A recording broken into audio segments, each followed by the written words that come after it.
It's good to wear sunscreen year-round, but it is really the time of year for sunscreen right now. You may have heard FDA warnings about chemical sunscreens, which can cause skin irritation and other issues. That's why it's best to use a mineral sunscreen like the one by Ginger Armor. It is just as effective, much safer, and you'll save 15% with the code PACMAN. The link is down below. I want to start with something kind of funny today. Steve Doocy is one of the 3 hosts of the Fox News morning show, Fox and Friends. And over the last 6 to 12 months, occasionally Steve Doocy has had these strange moments of clarity where he will interject a fact or an actually sort of interesting analysis about a political situation. Usually his hosts look kind of confused about the fact that he's, rather than propagandizing, just saying something that's uncontroversially true. And of course, we're left to speculate about what's going on. Is it Doocy's sort of private little way of rebelling against the disinformation spread on Fox and Friends? Or is it just that he stumbled across a fact, which happens sometimes very sporadically on Fox News? Who knows? These clips are from the Decoding Fox News Twitter account, who does a really good job. In this clip, talking about, most of these clips are related to the 2024 Republican primary, which is increasingly an interesting topic on Fox News because Fox News is sort of trying to figure out what is our position going to be. Are we going to be overtly pro-Trump, or are we going to be subtly pro-Trump? Or are we going to be subtly anti-Trump in the sense that we will not talk about Trump the most? Or will we choose a particular candidate other than Trump, like DeSantis or others, to attach ourselves to and try to really promote that candidate? It's not clear the direction Fox News will go yet. But here is Steve Doocy stating something I talked about on the Wednesday show, which is when you look at polling in May or June of the year before the primary, it's very often not representative of who ultimately wins. And Steve Doocy actually doing that analysis, which is a smart analysis, and it's an appropriate one that we should be doing, which has not been done on Fox News. Take a look. And his co-hosts look visibly confused. And the first votes in the caucuses aren't going to be until January. She said in May of 2007, Romney, McCain, and Rudy were all in the top 3. And Mike Huckabee was at 0%, but Mike Huckabee went on to win the Iowa caucuses. And then in May 2015, the top 3 were Walker, Rubio, and Huckabee. And Cruz and Trump, who finished 1 and 2, were not even at 10%. This is all true. So much can happen in Iowa. And one of the great things that... Okay. So this is absolutely correct. And the message here is a very simple message. The fact that Trump is so far ahead today doesn't guarantee that Trump will be the eventual Republican nominee. Now, it's great that Steve Doocy is introducing some evidence into this, historical evidence that I also introduced. His data was specifically from Iowa, where I was talking more generally. At the same time, it just so happens that this time around, the circumstances are particularly unprecedented in the sense that, yes, the leader at this point in time isn't always the eventual nominee, but the leader at this point in time also isn't usually a former president, and that is what we have right now. So great for Steve Doocy to bring these things up. The 2 people who sit alongside him don't seem to know one way or the other what's going on. Here's another example. Steve Doocy points out correctly that DeSantis's argument that he could serve 8 years if he wins in 2024, whereas Trump would immediately be a lame duck, is absolutely true. And Steve Doocy mentions that as well as a reason that maybe Republicans do want to consider someone other than Trump who would on day 1 be a lame duck. Interesting. I'm not avoiding the punch. I'll address it, but it's not going to be my focus. And by the way, he's big into 8 years. I'm going to need more than 4 years to fix this. Donald Trump can only do 4. I need 8. I'll get you 8. If you get me 4, I'll get another 4. If you elect Donald Trump, he can't give you another 4. So that's a legitimate tactic without alienating the base. You know, the famous thing is whoever beats Donald Trump, you have to beat him and get his voters. If you beat him and lose his voters, you can't win. But, and Brian, you make the point that we were talking about last week. If Ron DeSantis wins, he can serve for 2 terms. But by the Constitution, Donald Trump, who's already served 1 term, can only do another. So on his first day, he would be a lame duck. And that is one of the considerations big donors have. And the worry from a lot of big donors is not only does, if Donald Trump won the primary, there's a real good chance he would lose the White House, but also lose the House. And that's one of the problems. But listen, I mean, it's a pretty good analysis from Steve Doocy, I have to say. It's actually kind of like grounded in reality. I have absolutely no idea whether this is the sort of thing that the Fox News audience even pays attention to when they watch Fox and Friends. Fox and Friends is very much the type of show that you kind of have on in the background while you're, I don't know, making breakfast or whatever Fox News watchers do in the morning. I don't know that it's really getting through to anyone. And I don't even know that Doocy is doing this specifically to push people away from Trump and towards Ron DeSantis. But it is certainly a very, very interesting thing that we are seeing. Also interesting is that some of the Fox hosts aren't thrilled with Trump's attacks on his own former press secretary, Kayleigh McEnany. Let's talk about that next. On the Wednesday show, I showed you a Truth Social post. Truth Social. Yeah. Of Donald Trump attacking his own former press secretary, Kayleigh McEnany, saying that she was wrong about some of the polling numbers and she's milquetoast and Trump misspelled milquetoast and just attacking his own former staffers. And I told you about all of the reasons that making it a regular thing when he's trying to build the staff and campaign for president, attacking former staffers may not be a good idea. Brian Kilmeade, who is another of the hosts on Fox and Friends, says that it was insane for Donald Trump to go after Kayleigh McEnany. Remember that Kayleigh McEnany is now a coworker of Brian Kilmeade. She is a Fox News employee. Kilmeade doesn't think this is a good idea for Trump. Take a look. He flies off the handle. For example, attacking Kayleigh McEnany is insane. She's one of the press secretaries ever. Dana Perino, as Ari Fleischer are watching too, just saying she was fantastic, but she's an analyst now. She doesn't work for any campaign. Yeah, so Brian Kilmeade, the most important thing, Kayleigh McEnany was not the best press secretary ever. Maybe she was like the most dishonest, maybe the one who told the most lies per minute during press briefings. She was not the best press secretary ever. But he is accurately pointing out that it is insane for Trump to go after Kayleigh McEnany. And by the way, if Trump does believe that his final press secretary, Kayleigh McEnany, was the best one and did a good job, I don't know why you would want to alienate her this early on in a Republican primary campaign, when not only might it be useful to you to have her on your side if maybe she decides, hey, I want to talk about how great Trump is or whatever the case may be, and maybe you would try to call on her again for some kind of help in the campaign or staff. Or it just seems so short-sighted and the typical narcissism of Trump to be attacking her because she read poll numbers that Trump didn't like. One other really, really, really funny thing from this episode of Fox and Friends, a Fox News correspondent referred to Ron DeSantis as Ron DeSanctus on air, which is Trump's nickname for him. I don't know why I found this so funny, but something about it is. Tuesday in New Hampshire. And of course, Iowa is where everybody starts. That's why DeSantis and Trump are there this week. We'll see if Christie doubles back to go there soon. My guess is he will. That is just pure comedy. The reporter referring to him as DeSanctus. Next thing you know, they'll be saying, Ron DeSanctimonious, or even Rob DeSanctimonious. So I'm very interested in this.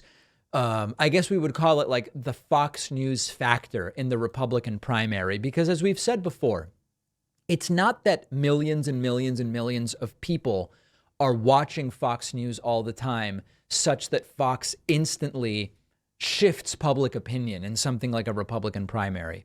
But we have to admit that Fox News has certainly set itself up to be an agenda setter when it comes to the campaigns of Republican candidates and political campaigns in general. And so whatever approach starts on Fox first thing in the morning with Fox and Friends, it is more influential than the audience numbers would suggest, is I think the way I would put it. And as a frame of reference, we have right now a situation where it's Trump 53 in the primary, DeSanctus 22, Nikki Haley in third place at about 4.5. Mike Pence, who's officially launching next week, just under 4.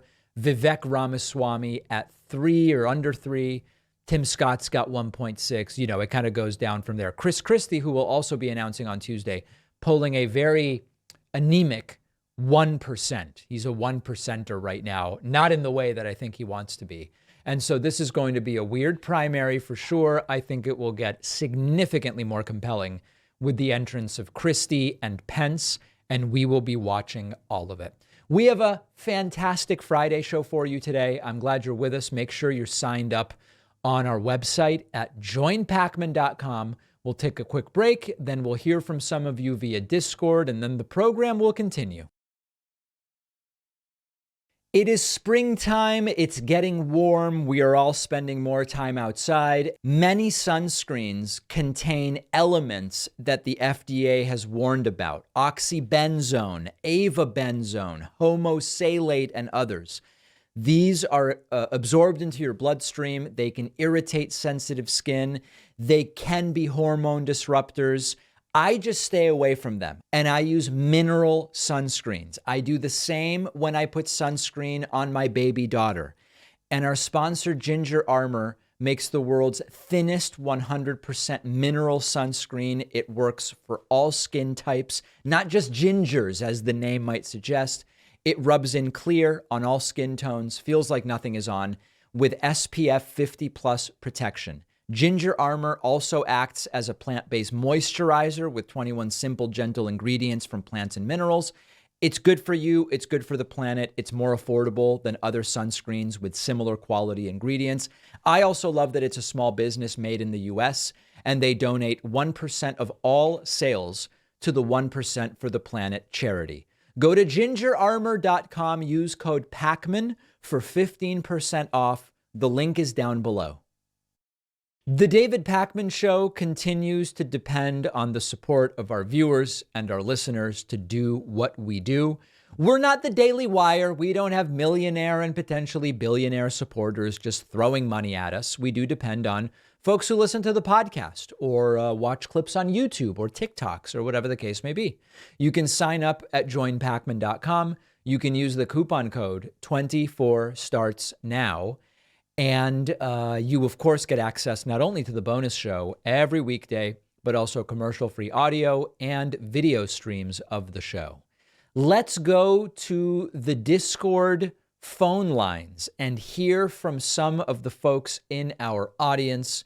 We do this on the Friday show. You can find our Discord at davidpakman.com/Discord. That is the place for it. Let's start today with Bert from New Jersey. Bert, welcome to the program. What's on your mind today? Hey, David, hear me okay? Yes, I can. Okay. Two questions. Comes from the Trump town hall a couple weeks ago. Yeah. The CNN one. Curious about your opinion. My opinion is, there's been a lot of pushback from the CNN people that, how dare you give this guy a platform, basically empowering him. Most of the time when you hear a Trump interview, he's talking to Sean Hannity, he's talking to Tucker Carlson. It's like a, Kim Jong-un being interviewed by North Korean state media, right? You're not getting any real substance. The way I look at it, we were able to see him actually push for once, right? And he had to actually respond to saying the election was stolen and saying he can wave his hand and declassify documents, right? So for me, there was value in seeing him having to actually be confronted with this stuff and talk about it. Left me feeling like to see it again, curious if you thought the same or if you got the same reaction out of that. Yeah, I mean, here's the thing. In principle, I agree with you. And there was some pushback. The problem is, and, Caitlin Collins, who hosted it, has gotten a lot of the criticism. I don't know that any single person. Trump lies so much that it's a bigger task than any one person can handle to actually do justice to what should be the amount of pushback that he should be getting. It's an impossible position to be in. And so while on the one hand, you're right, he was, quote, confronted with the reality that nobody in any kind of position of authority has found any wrongdoing with 2020 or whatever the case may be. It really wasn't enough. And his supporters saw it and they were emboldened by how he wasn't going to submit to CNN and whatever. So I don't know if it really did any more good than it did harm. That being said, CNN has every right to do town halls with, they're doing one with Nikki Haley, they're doing one with Pence, even though Pence hasn't announced. Like, it's not that CNN shouldn't be doing these events. It's just really hard to do it justice and do it responsibly. Right. Yeah. No, that's totally fair. Totally fair. And the other thing I was going to ask you too is, for yourself, as you're sitting there watching this, right? Do you ever feel like kind of conflicted? Because on one side, the man's policies to you are repulsive. Everything about him is terrible. But at the same time, he gives you material, right? And it's like, it's exciting to talk about, and it's gives you so much spark, right? So do you ever feel yourself, I'm not going to say rooting for him, but like, as much as you hate him, part of you is like, well, this is great. He's back. We can talk about all these things now. Do you ever get that feeling? I don't get the great he's back thing. I mean, here's the thing. I have no control or say over whether Trump's a candidate. I don't. And I have no control or say whether corporate media gives the guy attention. I do a show. There are always things happening in this country. There will always be things to talk about. And so is Trump entertaining in a very kind of disturbing way where you laugh to avoid crying? Absolutely. I don't feel conflicted because I have absolutely no involvement in the fact that this guy is running again and he has tens of millions of supporters. So I 100% agree with what you're saying, but I don't have any kind of internal conflict. No. Awesome. Cool. All Thanks right, for Bert answering from that. Jersey, thank you very much. Great to hear from you. Why don't we go next to Nicole from Utah? Nicole from Utah, welcome to the program. What's on your mind today? Hi, David. Can you hear me? Yes, I can. Okay. I want your thoughts on just how many people are entering the Republican primary race and how they are all saying the same things about former President Trump. I know, and they're not really saying much, right? I mean, is that sort of part of your point? Yes. Yeah, I think that there are a couple different things going on. It's not a crazy idea to think to yourself, Trump's been arrested once. He may get arrested again. He may get arrested a third time at least, and that's just by this September. He may legitimately struggle to stay in this race because he will be so tied up in court. And so I want to be there as an alternative if indeed Trump, who has a commanding lead, is unable to run in a way that makes sense. The problem is, and so part of this is, if I want to be there to pick up Trump's supporters, I can't be the one Republican who's running who is going to do the biggest criticisms of Trump. So this is why Tim Scott and Nikki Haley and whoever else will talk about a time for a change or a different generation or whatever, but they won't really go after him.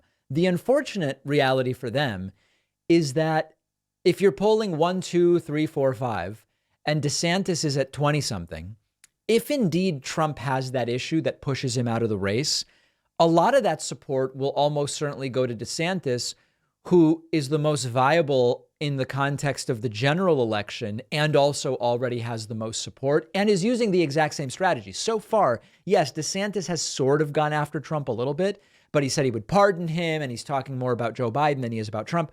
So I think it's a deliberate strategy from all of them saying, listen, let me be around in case Trump collapses, but they're not generating any path to the nomination for themselves. They're sort of waiting around for one to be handed to them.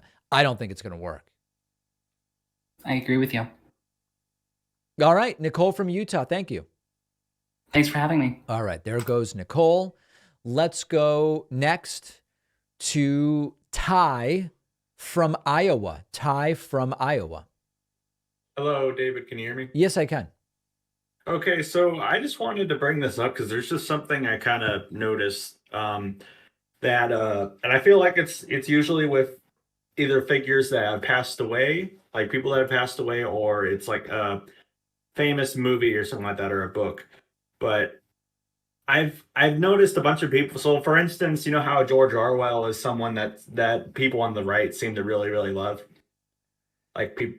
I guess. I mean, do they really just talk about things being Orwellian in the sense of 1984, Big Brother, government surveillance, government overreach. But I don't know that they love Orwell. Many of them don't even really know what Orwell wrote, to be honest.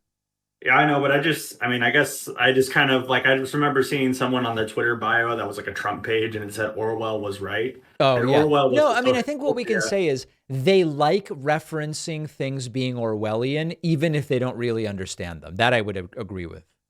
Yeah, but it's just weird because Orwell was a socialist. Yes. And he was an anti-fascist and all this other stuff. He like if they think Biden's a socialist, they would just like blush if they saw someone like Orwell as president. No, that's absolutely true. And I think that comes through much more in Animal Farm, which is another Orwell book, more than it does in 1984, the sort of socialist ideas. I mean, listen, you have to understand, this right-wing movement is a movement that has been anti-intellectual, pseudo-intellectual, skeptical of or even hostile to deep thinking and higher education for a long time now. And so the fact that they even mention Orwell is sort of remarkable, but they know very, very little. If you say, hey, can you kind of compare and contrast Orwell's vision in 84 versus Aldous Huxley's vision in Brave New World, and which do you think applies more? These aren't folks who are able to engage on that.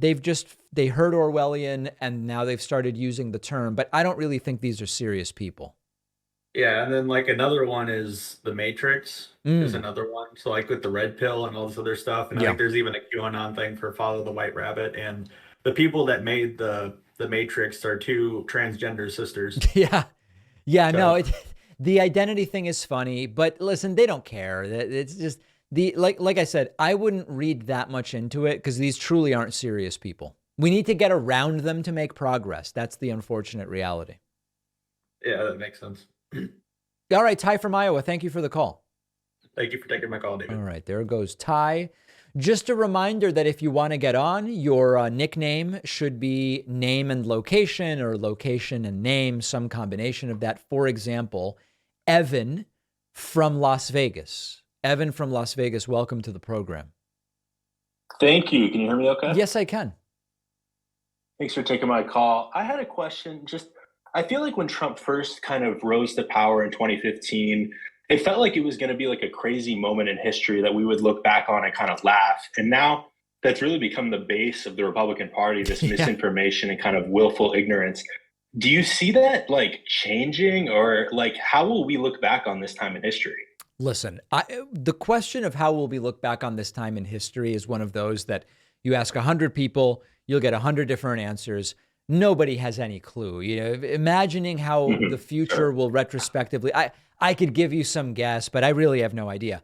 My hope is that MAGA Trumpism will die with Trump. And by that, I don't mean Trump's literal death necessarily, but the death of Trump's political career. Because the truth is, if Trump doesn't get the nomination next year, and certainly if Trump loses the election next year, I think it's completely over for Trump. That will be the end of Trump. And then we will have to see what happens to MAGA Trumpism. Does it get rejected by the Republican Party? Does it take over the Republican Party, or does it get integrated into the Republican Party, sort of like the way Tea Party ideology was integrated? My hope is that MAGA Trumpism dies with the death of Trump's political career, be it in November of 24 or in January of 29, when the next president would be inaugurated. And that at that point, we get back to something being a marginally more sane Republican Party, and that history will look at it as an aberration. That's my hope. I don't know that that's the way it's going to go. Yeah, I definitely share that hope. I had one other brief question. I heard you mention recently that you're going to be in Santa Cruz, California, which is my alma mater. Can I ask what you're up to there? Oh yeah, I'm going out there for a wedding, and it's the Santa Cruz area. Okay. It's not actually Santa Cruz, but it's the Santa Cruz area. Oh, okay. I see. I wasn't sure if you were maybe doing a speaking engagement at the university or something like that. No. But so is downtown Santa Cruz worth checking out? I was doing some street view sort of. It's sort of unclear to me what's going on down there. Yeah, I've been like in the last probably year or two, and I love it. It's just kind of like a chill beach town. There's some cool record stores, breweries, and if you want to get a bagel, there's this place called the Bagelry that has pretty good bagel and lox. I know you're a fan. Yeah, yeah. And is the salmon cold smoked? Do you know? I don't know that, but I'll see if I can make a call and find out. Yeah. Yeah, I'm of Jewish ethnicity, so I like to think I have decent standards for my Nova lox, and I think it's decent. Are you for scallions or chives in cream cheese?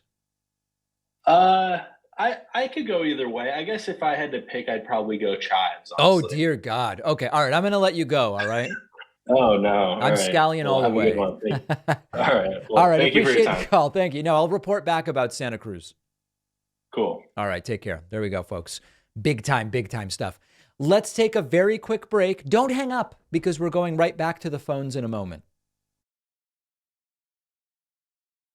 Don't forget that the best way to support the David Pakman Show is by becoming a member, which gives you access to the daily bonus show, the regular show with no commercials. You also get access to our entire archive of every episode dating back a really long time, and plenty of other awesome membership perks. Go to joinpakman.com, joinpakman.com. Let's hear from a few more people, folks who are waiting to chat. You can use our Discord, davidpakman.com/Discord. Why don't we go next to Seth from Nebraska? Seth from Nebraska, welcome to the David Pakman Show. What's on your mind today? Hi, David. First time caller, if you can hear me. I can hear you fine. Awesome. So I had a question. My wife and I were having a discussion actually last night. She is fearful of the future when it comes to, like Republicans and these policies that they're passing is, they're just not popular, but they keep getting through. And I'm a little bit more optimistic, like boomers are essentially dying off and we're zennials, and I think millennials and Gen Z are like the largest voting bloc now. Yeah. I just wanted to know kind of your opinion on if I don't see that this is sustainable for the Republicans to just, push through all these unpopular ideas. But, like I said, my wife is fearful that it's just going to keep happening and, our rights are going to get, diminished and democracy is failing and all that. I just kind of wanted to know your thoughts. Well, so here's the thing. Let's deal with the fear part first. Okay. One of the realities is that in the United States, if you live in Massachusetts, Connecticut, Minnesota, New Hampshire, New Jersey, Colorado, the standard of living as measured by the HDI, Human Development Index, is very similar to being in Switzerland, Norway, Iceland, Hong Kong, the places with the highest overall standards of living with that metric, Human Development Index. In those states, regardless of what Republicans do in Louisiana, and regardless of what a president does to some degree, right? At the federal level, you can start to impact states. Life on average is going to remain very good in the blue states with very high standard of living. And again, in order by HDI, it's Massachusetts, Connecticut, Minnesota, New Hampshire, Jersey, Colorado, Washington, D.C., Hawaii. Okay. In other states, it's not going to be so good. So I see that you're calling, for example, from Nebraska. Nebraska, in terms of HDI, I think is kind of like right in the middle. I'm looking at it right now. It's like, it's not terrible. It's not, actually, Nebraska's okay. Nebraska's 13th in the country. So unfortunately, what happens is when you have Democratic presidents and Democratic houses and senates, things get a little bit better for everyone.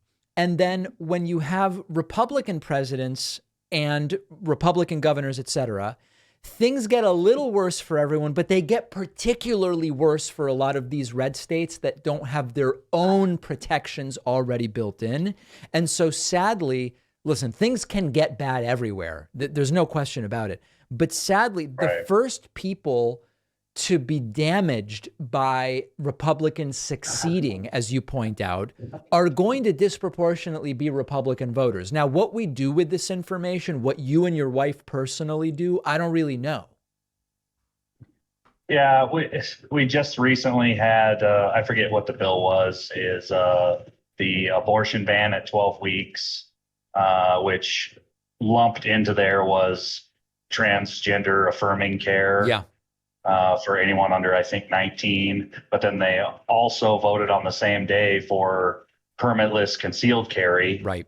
And none of those were popular bills at all. We were protesting inside the Capitol so loudly that they had to stop the debating inside the chambers, but they still passed it. And that was, I have a few friends that have trans kids, and, it's kind of heavy right now in Nebraska. So everybody's just a little bit worried. Thank you for your thoughts, though. I appreciate that. All right, it's Seth different from perspective Nebraska. We hadn't considered. Appreciate the call. Thank you so much. See ya. All right, there he goes. Why don't we go next to, how about Tristan from Los Angeles? Tristan, welcome to the program. Oh, hello. Hello. I have a pretty open-ended question for you. Just finished watching Succession, and I was wondering if you had any takeaways from it, if you've watched it at all. No, I don't even think I have. What is that, like a Showtime show or HBO?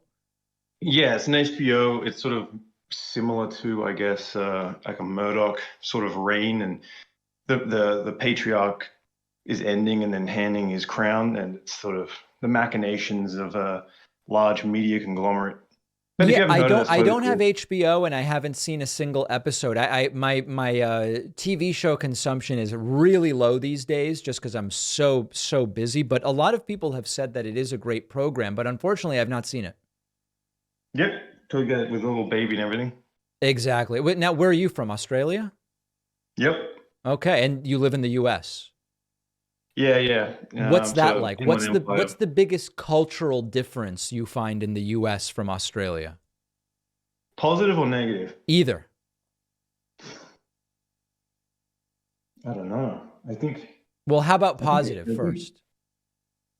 If there is anything. I think there's less of a tall poppy syndrome here, where to me in Australia, sometimes it can feel like if you try and do something different, people will try and bring you back into the fold, keep that field of poppies the same height.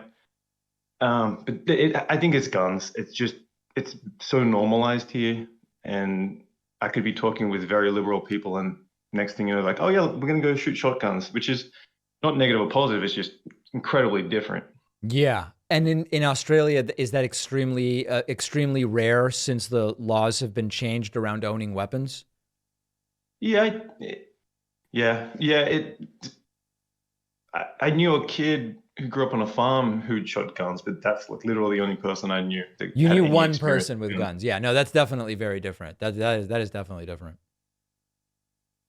Yeah, I'll have a think about it. If I call back, I'll maybe have a more rounded answer for you. All right, Tristan from Los Angeles. I appreciate the call.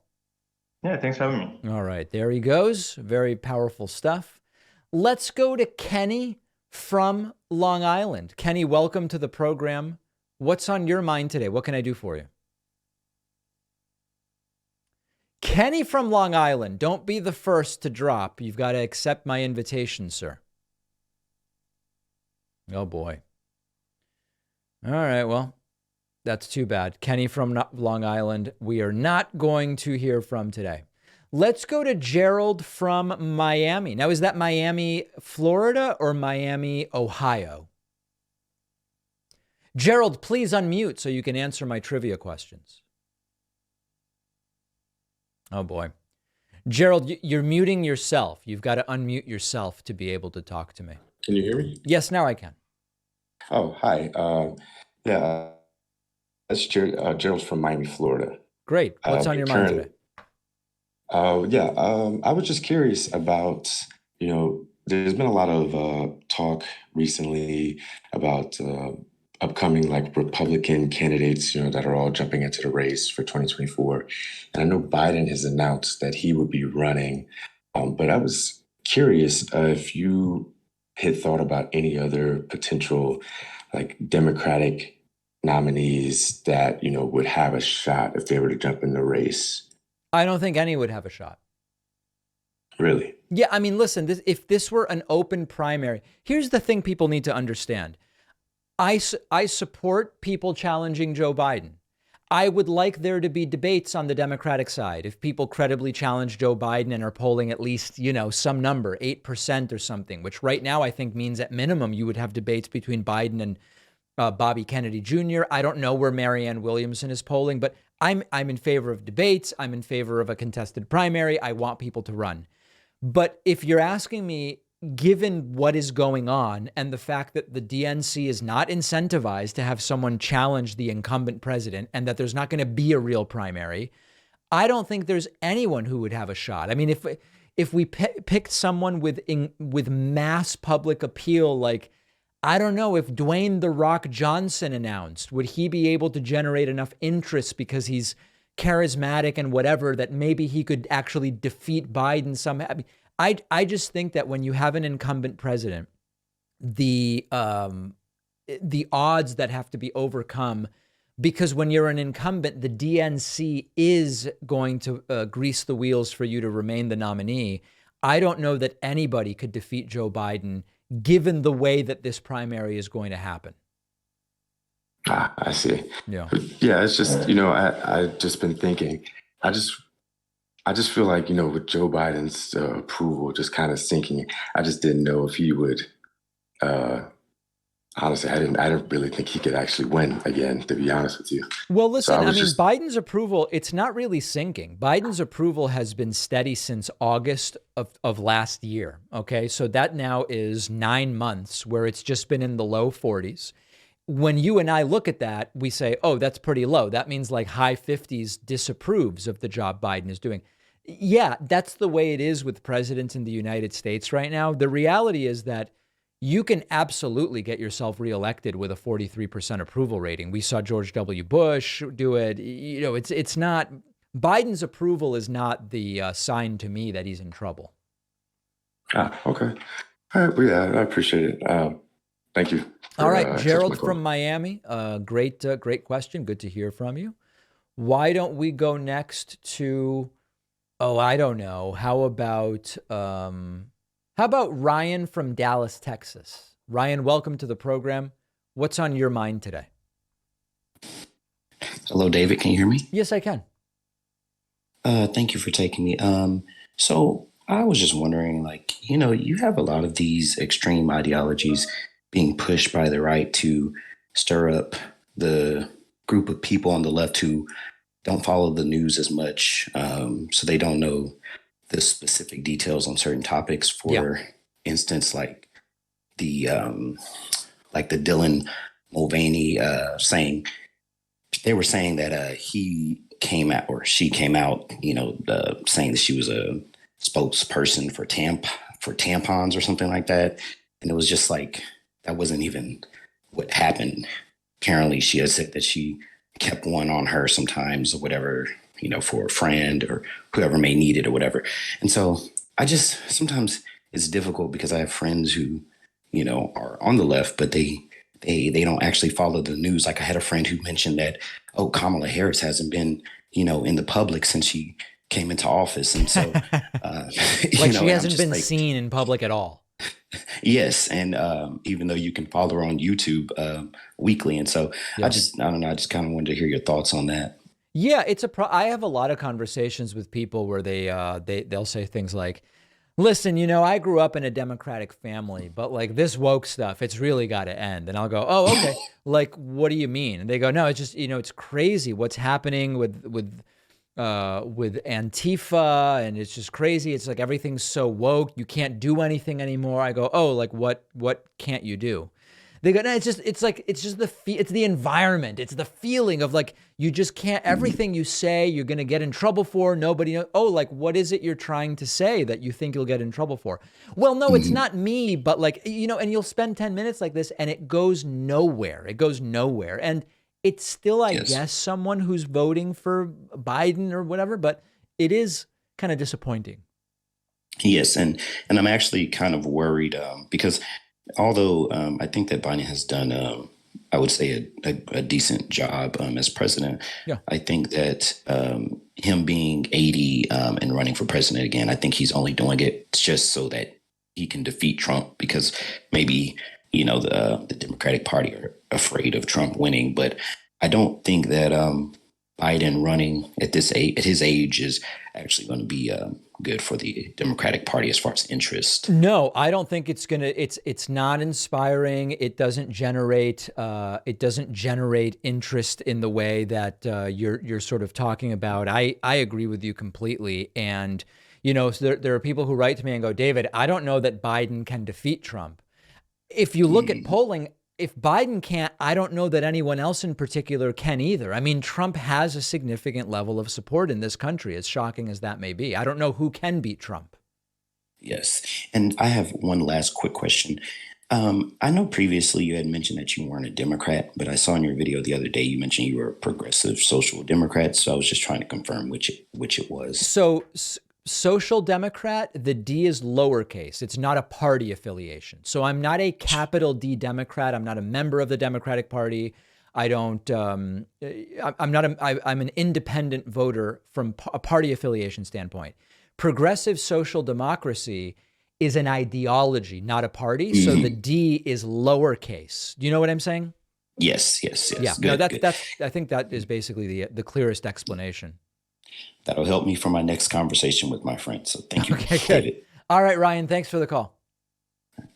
All right, there goes Ryan. Let's go. Against my better judgment, let's go to Donald from Palm Beach, Florida. I'm a little worried about this.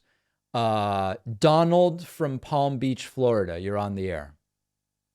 Okay, Donald from Palm Beach, Florida. Clearly it was a joke. They bailed. Very, very funny joke.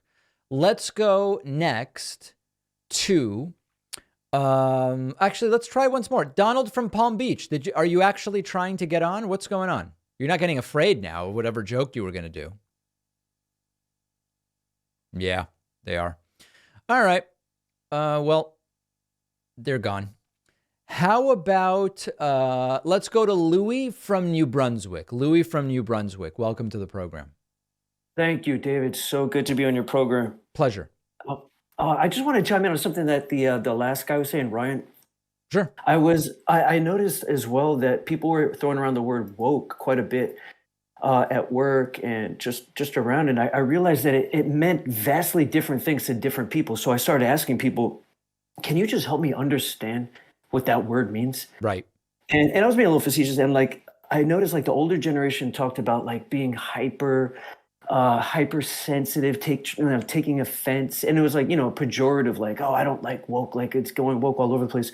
I asked young people, especially people who might identify as being a minority. And they were like, no, it actually has a lot to do with just understanding the historical context of historical wrongs. And so I think there's a huge problem. I think that the right really weaponized the words. So it's almost it's like a bad word in a sense. I'd go further.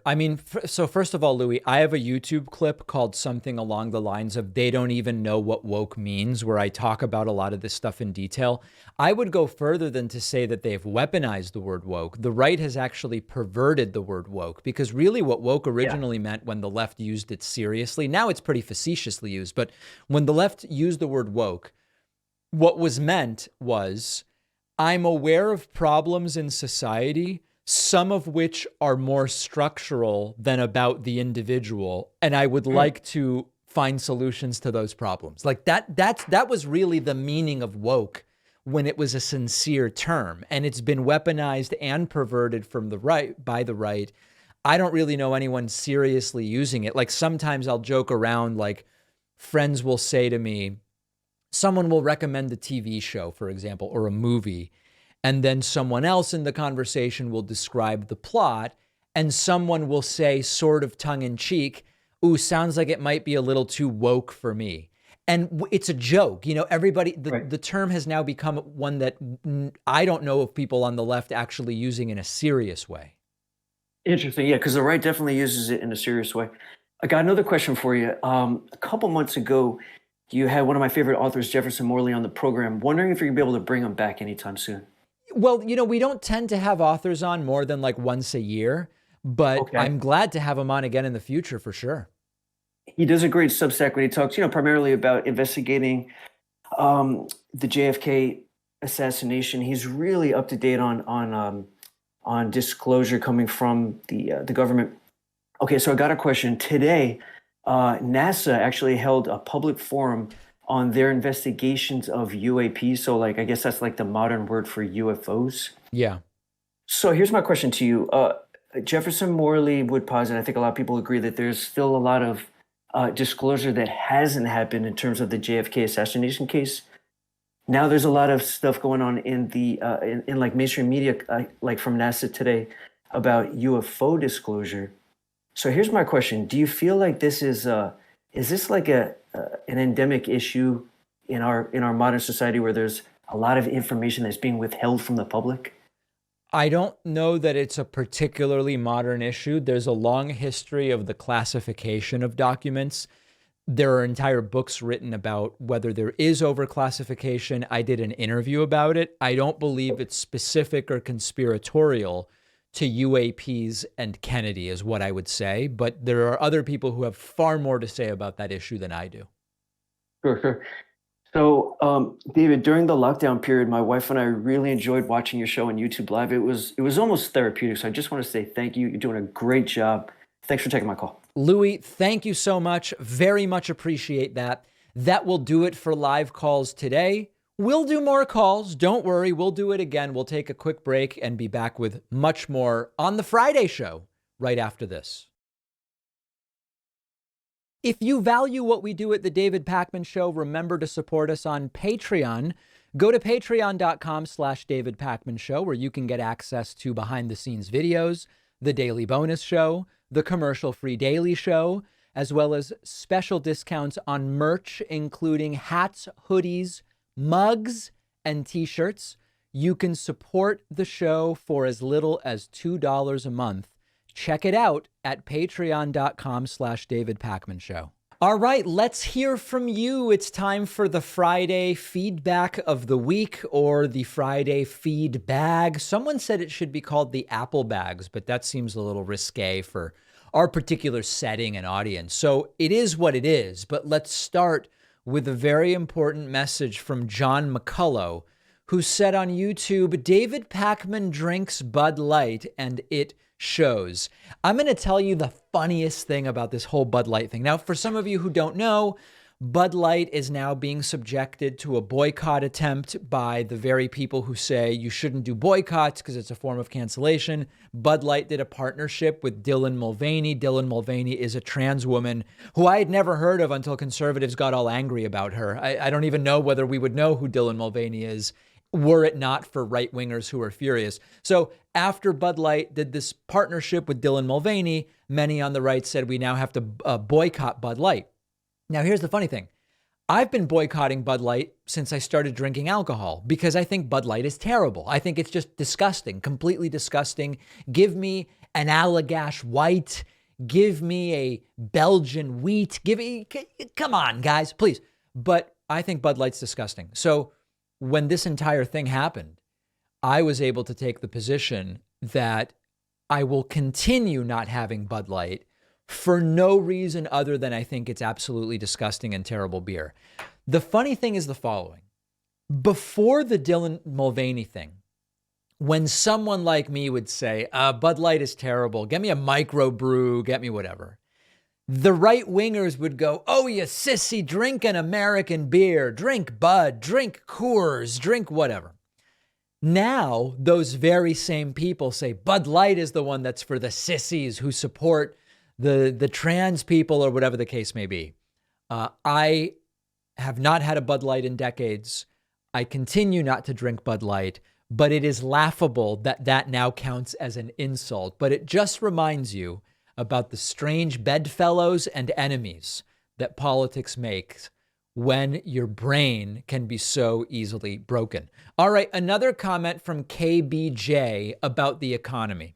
KBJ says to me, how's Biden working out for you, bud?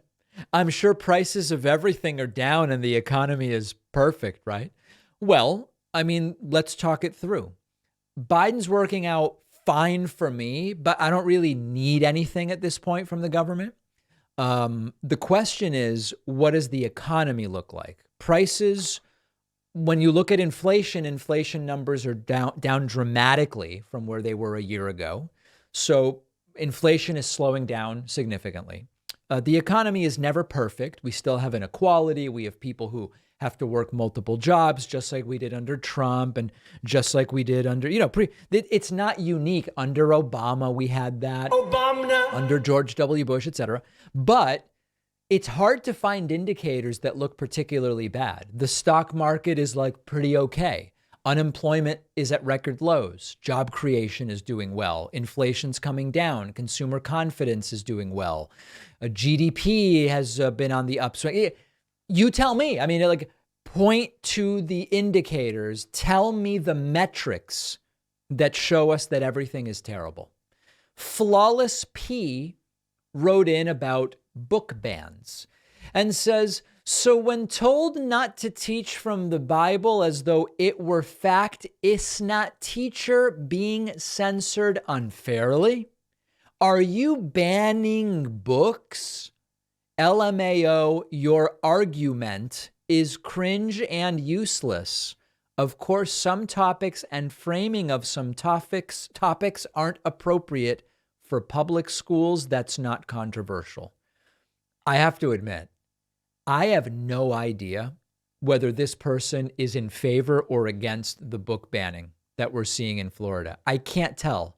They say something about the Bible. When told not to teach from the Bible as though it were fact, is a teacher being censored unfairly? Is that banning a book? No. Oh, I see the point. Listen, there's two different things here. Saying that religious texts have no place in science class is not banning books. It's saying this is a science class and religious texts of any kind have no place here. It could be the Quran. It could be the Bible.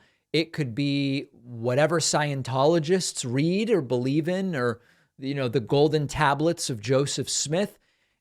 That's not banning books. It's saying those books should be in courses about comparative religion or history of religion. This is a very confused person who, as often is the case, is taking really strong positions about things they don't understand even remotely. And that's really the tragedy. Good-looking man wrote in, commented on YouTube, and I guess is trying to make a point about the tendency towards violence of people based on whether they're left-wing or right-wing.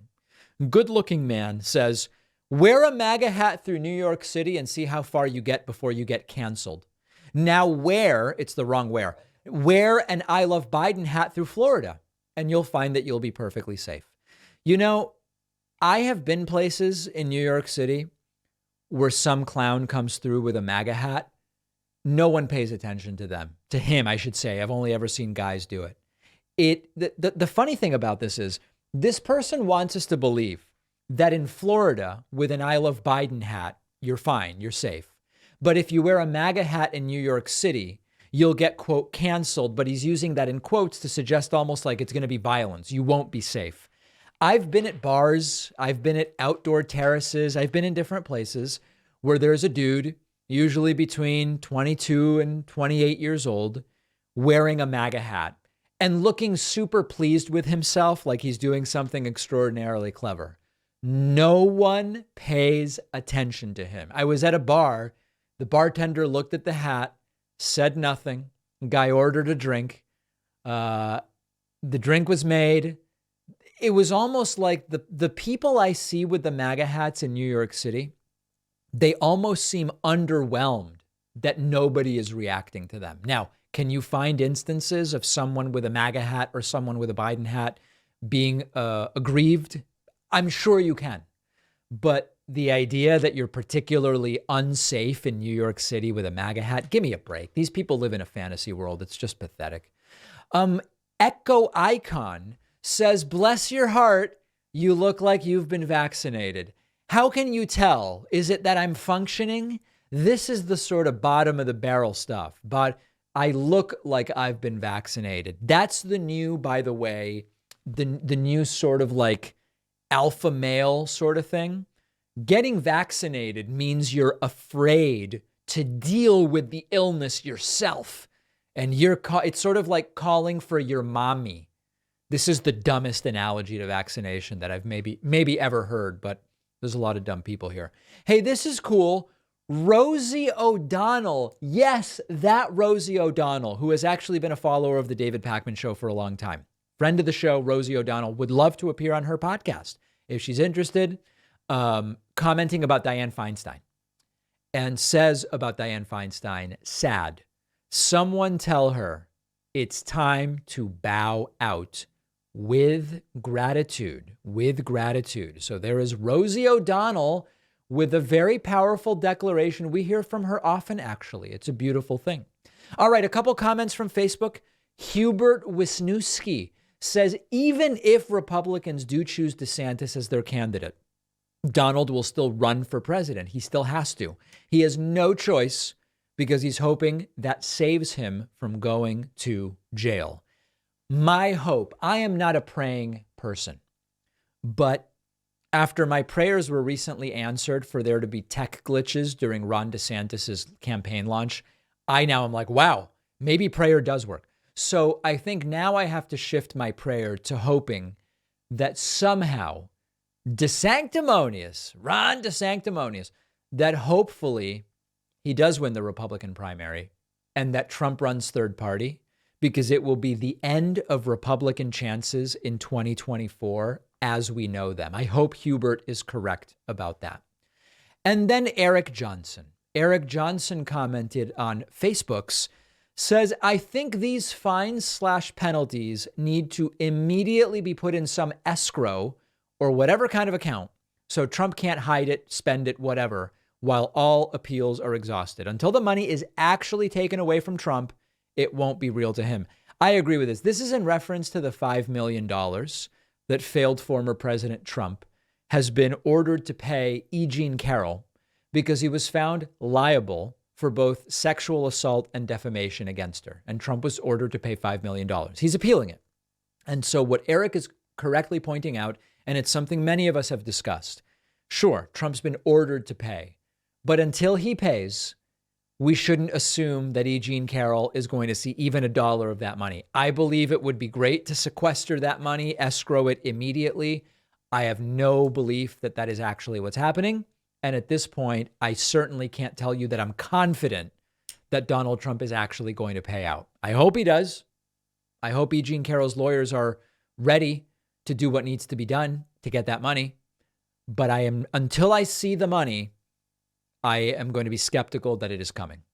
All right. You can email info@davidpakman.com. You can make a comment on YouTube, Facebook. Who knows what's going to show up in the Friday feedback segment. And of course, remember that everything we do is supported so strongly, so directly by people like you who go to joinpakman.com and they get themselves a beautiful membership. Thank your lucky stars every day you're not Dave Pakman. You don't have to be me to get a membership and get access to the bonus show. Sign up at joinpakman.com. Bonus show is coming up right after this. Otherwise, I'll see you back here on Monday.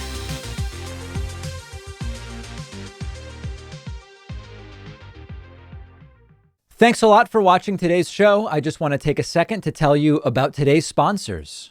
It's good to wear sunscreen year-round, but it is really the time of year for sunscreen right now. You may have heard FDA warnings about chemical sunscreens, which can cause skin irritation and other issues. That's why it's best to use a mineral sunscreen like the one by Ginger Armor. It is just as effective, much safer, and you'll save 15% with the code PAKMAN. The link is down below.